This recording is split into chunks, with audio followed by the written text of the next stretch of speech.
வணக்கம். Moral of the story. Moral கடைசியா பார்க்கலாங்க. இது ஒரு கற்பனை கதை மட்டுமே. Okay, but moral is the most important thing. சரி, நம்மால் ஒருத்தர் இருந்தாரு. ஒரு ஒரு வாரம் 10 நாள் இல்லை ஒரு 2 மாசம் வச்சுங்க. 2 மாசமா ஒரு விஷயத்தை வேண்டிக்கிட்டே இருந்தாரு கடவுள்கிட்ட. அந்த விஷயம் நடக்கலை. ஓகே, ஸோ அது அந்த விஷயம் நடக்கலைன்றது இவருக்கு ஒரு வியாழக்கிழமை தெரியுது.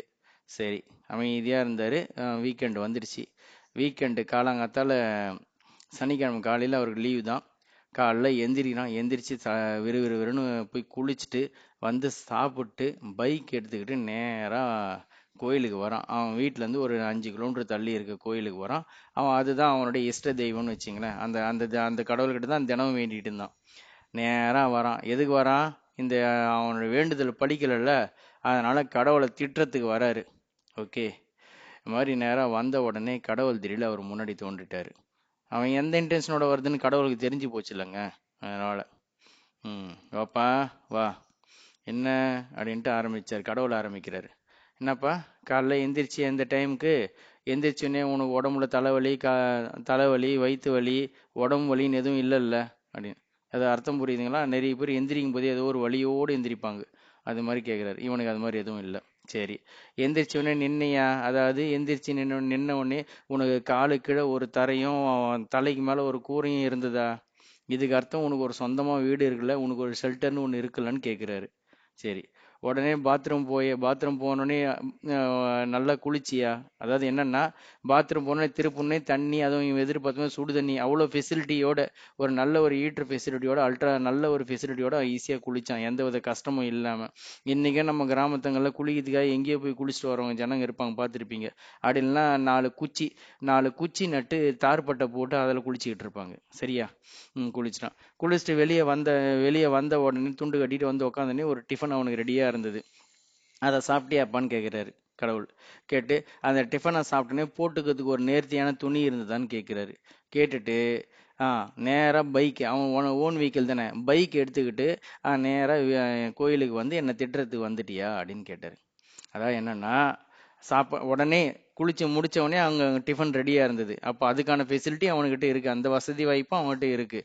சாப்பிட்டு முடிச்ச உடனே அதை எடுத்து போட்டுக்கு ஒரு நேர்த்தியான உடை இருக்குது.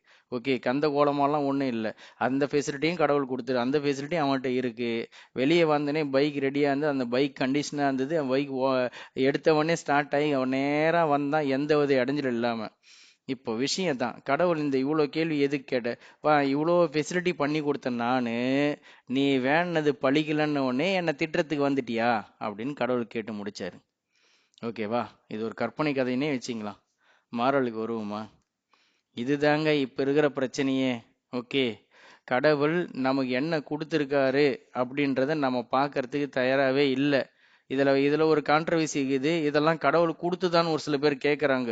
நான் என்னுடைய சொந்த முயற்சியால் சொந்தமாக சம்பாதிச்சு இதெல்லாம் செஞ்சுக்கிட்டேன்றாங்க. அதுவே ஒரு மிகப்பெரிய கான்ட்ரவர்சி.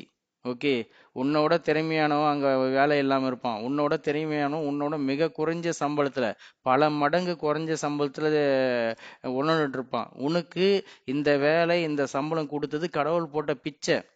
இங்கே நீ உன்னுடைய டேலண்ட்டுன்னு நம்ம நம்ம லேபிள் போட்டுக்கிறோம். ஓகேவா? இதை கடவுள் கொடுத்ததுன்னு நம்ம ஒத்துக்கிறதே இல்லை.